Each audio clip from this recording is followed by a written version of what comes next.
আমার প্রিয় শিক্ষার্থীরা, নমস্কার। সবাই কেমন আছো? আশা করি ভালোই আছো। আমিও ভালো আছি।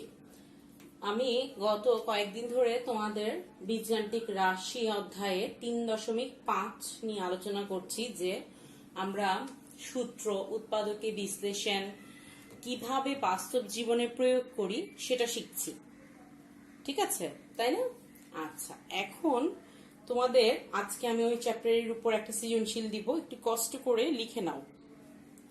উদ্দীপকটা এমন: রীতা স্কুল থেকে উপবৃত্তি বাবদ 6400 রীতা স্কুল থেকে উপবৃত্তি বাবদ 6400 এবং তার ভাই রাফি বৃত্তি বাবদ কিছু টাকা পেল। রীতা পেল 6400, তার ভাই রাফি বৃত্তি বাবদ কিছু টাকা পেল। টাকার পরিমাণটা বলা নেই উদ্দীপকে। তারা উভয়ই 5%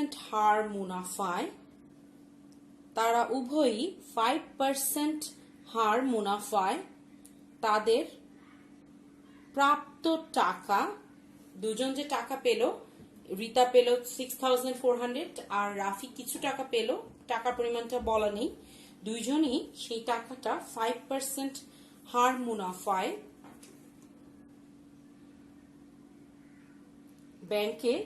একই ব্যাংকে 2 বছরের জন্য জমা রাখলো। একই ব্যাংকে সেই টাকাটা 2 বছরের জন্য জমা রাখলো। কতে প্রশ্ন করা হয়েছে, সরল মুনাফায় রীতা কত টাকা মুনাফা পেল? সরল মুনাফায় রীতা কত টাকা মুনাফা পেল, অর্থাৎ এই যে টাকাটা রেখে আসছে সে কত টাকা পাবে সরল মুনাফায়। আচ্ছা, খ নম্বর প্রশ্ন করা হয়েছে, চক্রবৃদ্ধি হারে বিনিয়োগ করা হলে রীতা কত টাকা বেশি পেত? আমরা সবাই জানি সরল মুনাফার চেয়ে চক্রবৃদ্ধি মুনাফা একটু বেশি আসে, একটু না, ভালোই বেশি আসে। যখন টাকার পরিমাণটা বেশি হয় তখন মুনাফাটাও অনেক বেশি হয়। আচ্ছা, এখন চক্রবৃদ্ধি হারে প্রশ্ন করা হয়েছে, বিনিয়োগ করা হলে রীতা কত টাকা বেশি পেত? আচ্ছা, গ নাম্বার বলা হয়েছে, রাফির টাকার সরল মুনাফা ও চক্রবৃদ্ধি মুনাফার পার্থক্য 5 টাকা হলে রাফি কত টাকা বৃত্তি পেয়েছিল? গ নম্বর প্রশ্ন, রাফির টাকার সরল মুনাফা ও চক্রবৃদ্ধি মুনাফার পার্থক্য 5 টাকা হলে রাফি কত টাকা বৃত্তি পেয়েছিল? তো চলো আমরা করি নাকি। আচ্ছা, প্রথম প্রশ্ন হচ্ছে, সরল মুনাফায় রীতা কত টাকা মুনাফা পেল? আচ্ছা, কি কি দেওয়া আছে আগে দেখি। ক নম্বরে দেয়া আছে আসল P ইকুয়াল টু কত? 6400 টাকা। ব্যাংকে কত পার্সেন্ট হারে রেখেছে? 5% হারে রেখেছে। কয় বছরের জন্য? 2 বছরের জন্য। তাহলে কি লিখবো? মুনাফার হার R ইকুয়াল টু 5%। 5% কে ভাঙবো 5/100, তার মানে 0.05 টাকা। আর ওইদিকে সময়কে আমরা জানি N দিয়ে প্রকাশ করা হয়, 2 বছর। প্রশ্ন করা হয়েছে সরল মুনাফায় কত পেত? তাহলে সরল মুনাফা আমরা জানি, সরল মুনাফাকে I দিয়ে প্রকাশ করা হয়। কেন সরল মুনাফার I দিয়ে প্রকাশ করা হয়? মুনাফা থেকে ইন্টারেস্ট, এই জন্য মুনাফাটা ইন্টারেস্ট, এই জন্য I দিয়ে প্রকাশ করা হচ্ছে। PNR বা PRN যে যাই বলো, তাহলে সুন্দর করে বসিয়ে দিব।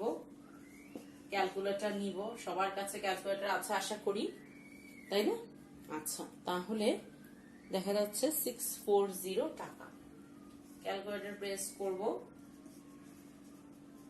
তাহলে 2 বছর পরে 2 বছর পরে, ওরা তো ব্যাংকে 2 বছরের জন্য রেখেছিল টাকাটা, 2 বছর পরে ওই 6400 টাকা তো পাবেই, সাথে আরো 640 টাকা পাবে, অর্থাৎ 6400 এর সাথে আরো 640, অর্থাৎ 6400 সাথে 640 টাকা সরল মুনাফা বাবদ সে পাবে। তাহলে সুন্দর করে উত্তর লিখবো। সুতরাং সরল মুনাফায় রিতা 640 টাকা মুনাফা পেল। আচ্ছা,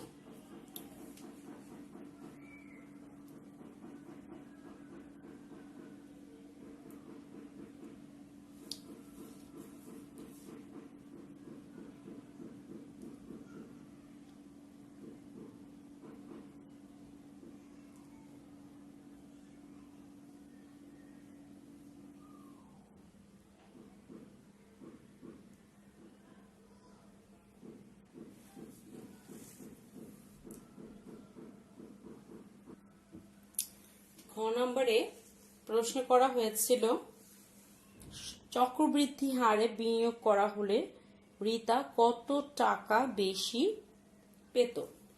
আচ্ছা, তাহলে কতে আমরা কি পেলাম? সরল মুনাফায় মুনাফাটা পেলাম হচ্ছে 640 টাকা, ওটা মনে রাখতে হবে, ঠিক আছে। আচ্ছা, তাহলে এখন চক্রবৃদ্ধি হারে আমরা কি বের করব? মুনাফা বের করব। তার আগে আমরা মূলধন বের করে নিই, চক্রবৃদ্ধি মূলধনটাকে বের করে নিই, ঠিক আছে। কি কি দেয়া আছে লিখি। খ দেয়া আছে আসল P equal to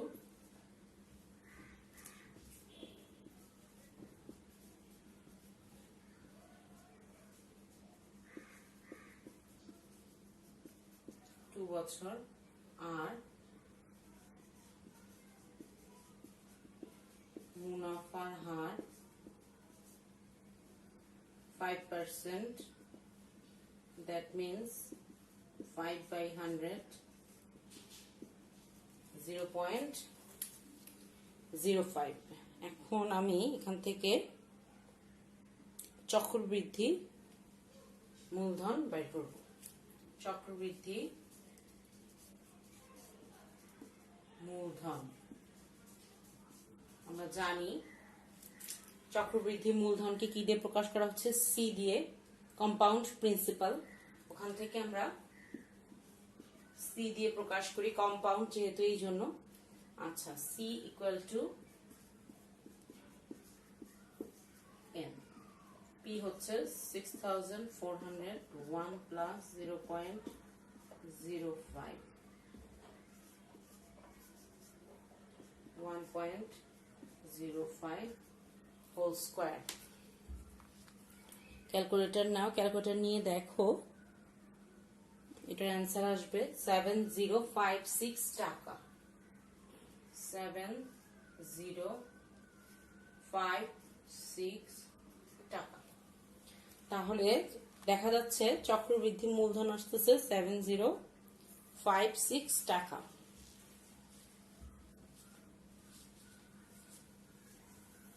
এখনই আমরা চক্রবৃদ্ধি মূলধনের সূত্রটা মুখস্থ করে ফেলি। C equal to P into 1 plus r whole to the power N.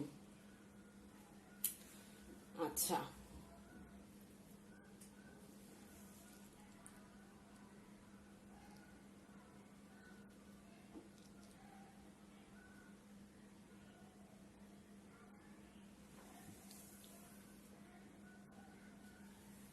আমরা এখন চক্রবৃদ্ধি মুনাফা বের করব।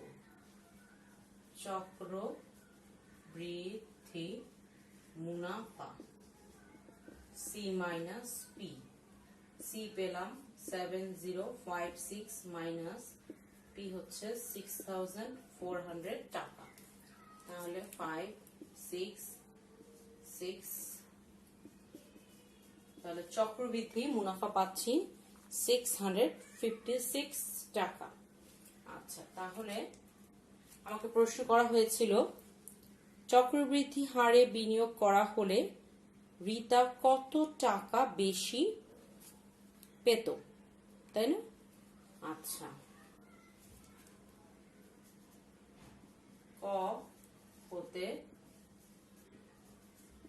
সরল মুনাফায় রিতা পেত 640 টাকা, তাহলে চক্র বৃদ্ধি হারে রিতা বেশি পেত -640 টাকা 61। অর্থাৎ সরল মুনাফা থেকে যদি চক্রবৃদ্ধি মুনাফা হতো তাহলে বেশি পেত। কত টাকা বেশি পেত? 16 টাকা বেশি পেত চক্রবৃদ্ধি হারে যদি হতো।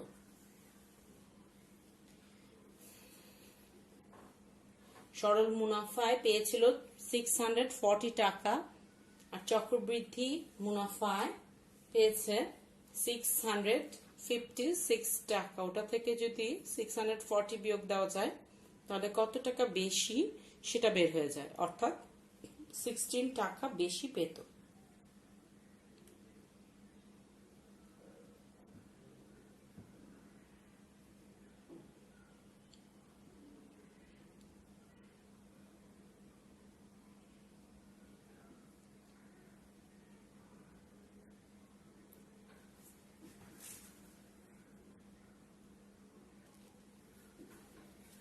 গতে বলা হয়েছে রাফির টাকার সরল মুনাফা ও চক্রবৃদ্ধি মুনাফার পার্থক্য 5 টাকা হলে রাফি কত টাকা বৃত্তি পেয়েছিল। আচ্ছা, তো তারা দুইজনই টাকা রেখেছিল 5% হারে, সেটা 2 বছরের জন্য, ঠিক না? আচ্ছা, তাহলে আমি ধরে নিই রাফি কত টাকা বৃত্তি পেয়েছিল সেটা আমরা ধরে নিই, অর্থাৎ রাফির মূলধনটা ধরে নিই। ঠিক আছে, গ নাম্বার, মনে করি রাফির মূলধন x টাকা, সময় নিয়েছিল 2 বছর, মুনাফার হার r equal to 5%, 5/100, কাটাকাটি গেলে হয় 1/20 টাকা। সরল মুনাফা I equal to PNR, এখানে P বলতে আমরা x ধরেছি, x into 2 into কাটাকাটি গেলে থাকে x/10 টাকা। সরল মুনাফা আসছে x/10 টাকা। আর এবার বের করব চক্রবৃদ্ধি মুনাফার ক্ষেত্রে।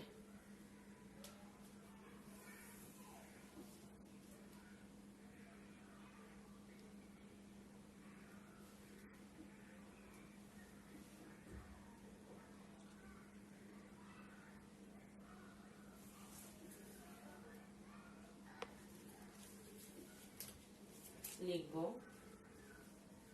চক্র বৃদ্ধি মূলধন C equal to P 1 plus R whole to the power n, এখানে P বলতে x, R বলতে 1/20, n বলতে 2। তাহলে এখানে যদি আমি ক্যালকুলেশন করি 400 আর এখানে 21 হয় 441, that means 441x divided by 400। আমি এটা পেলাম চক্রবৃদ্ধি মূলধন। এখন বের করতে হবে চক্রবৃদ্ধি মুনাফা।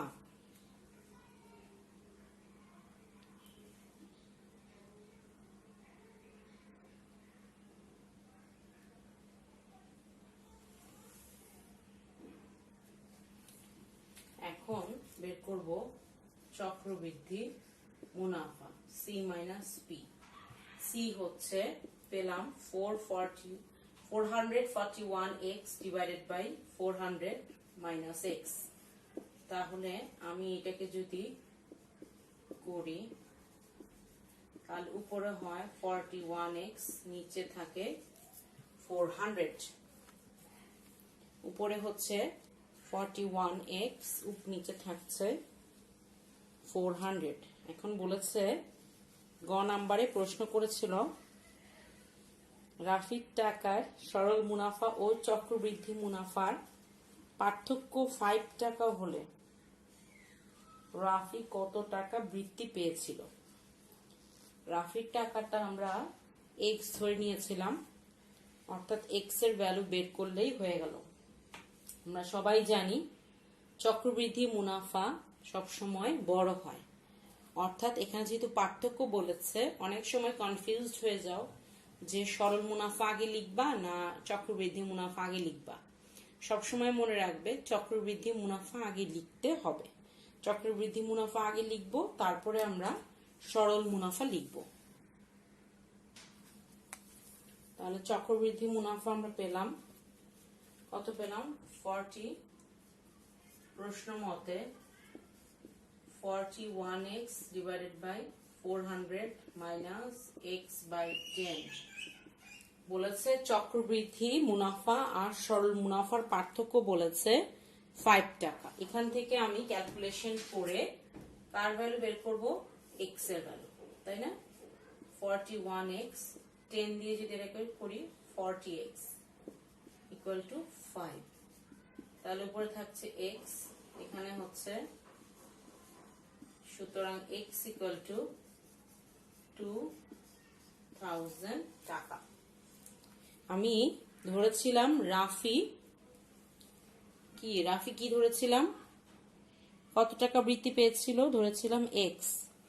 তাহলে ওখান থেকে আমার x এর ভ্যালু আসতেছে 2000 টাকা, ঠিক না?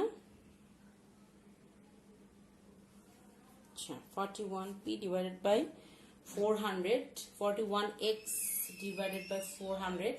এখানে তোমরা x এর জায়গায় যদি তোমরা মূলধন p ধরতে চাও ধরতে পারো, সমস্যা নেই, যেটা ভালো লাগে। তোমরা যদি p ধরতে চাও ধরতে পারো, তোমরা যদি x ধরতে চাও ধরতে পারো, ঠিক আছে? আমি x ধরে নিয়েছি। আমার মতন যে x ধরতে হবে এমন কোনো কথা নেই, ঠিক আছে? আচ্ছা, তো আমাদের 3.5 একটা সৃজনশীল দেখা হয়ে গেল। আমরা সুন্দর করে 5টা চ্যাপ্টার শিখেছি। তোমরা সবাই বাসায় এই 5টা চ্যাপ্টারের বইয়ে যা আছে, যে ম্যাথগুলো আছে, সেগুলো একটু কষ্ট করে হলেও নোট করার চেষ্টা করবে, ঠিক আছে? আচ্ছা, নোট করা হয়ে গেলে অবশ্যই সংরক্ষণ করবে। যখন স্কুল খুলবে তখন আমি চেক করব, আমি দেখতে চাইবো, তখন কিন্তু আমাকে সবার দেখাতে হবে। আচ্ছা, ঠিক আছে? আচ্ছা, আমরা 3.5-এ তাহলে কি শিখলাম বলতো? বাস্তব জীবনে এই সূত্র, এই মিডল টার্ম, এই উৎপাদকী বিশ্লেষণ, তারপর হচ্ছে সূত্রের প্রয়োগ, এগুলো কোথায় হচ্ছে সেগুলো আমরা জানতে পারলাম, ঠিক না? আচ্ছা, তোমাদের বইয়ে অনেকগুলো সৃজনশীল আছে, তোমরা একটু চেষ্টা করবে করার। যেটাতে প্রবলেম হবে আমি বারবার বলছি আমাকে দেখাবে, চেষ্টা করবে আমাকে একটু কোশ্চেনটা লিখে কমেন্টসে অথবা মেসেঞ্জারে পাঠাতে পারো। হ্যাঁ, লিখে জানাবে। আমি চেষ্টা করছি সবার উত্তর দেওয়ার, ঠিক আছে? চেষ্টা করে যাচ্ছি, আমি যতটুকু পারি উত্তর দেওয়ার সে ততটুকুই দিতে চেষ্টা করছি। তারপরও যদি আমি যদি না দেখে থাকি, মিস করে যাই, তোমরা আমাকে একটু মনে করিয়ে দিও যে ম্যাডাম আপনি এটা ভুলে গেছেন। একটা SMS পাঠিয়ে দিও যে এটা একটু সলভ করে দেন, আবার একটু পাঠিয়ে দিও কষ্ট করে। হ্যাঁ, অনেক সময় দেখা যায় ব্যস্ত থাকি, আবার মোবাইলটা ভালো মতো চেক করতেও পারি না, আবার অনেক সময় হয়ে যায় যে চলে যায়, মানে নোটিফিকেশনটা ভালো মতো থাকে না, খেয়াল করতে পারি না। হ্যাঁ, তোমরা একটু মনে কষ্ট নিও না, তোমরা একটু কষ্ট করে আমাকে কি করবে, আবার একটু জানাবে যে ম্যাডাম আমাকে এই অঙ্কটা আরেকবার একটু একটু করে দেন, ঠিক আছে?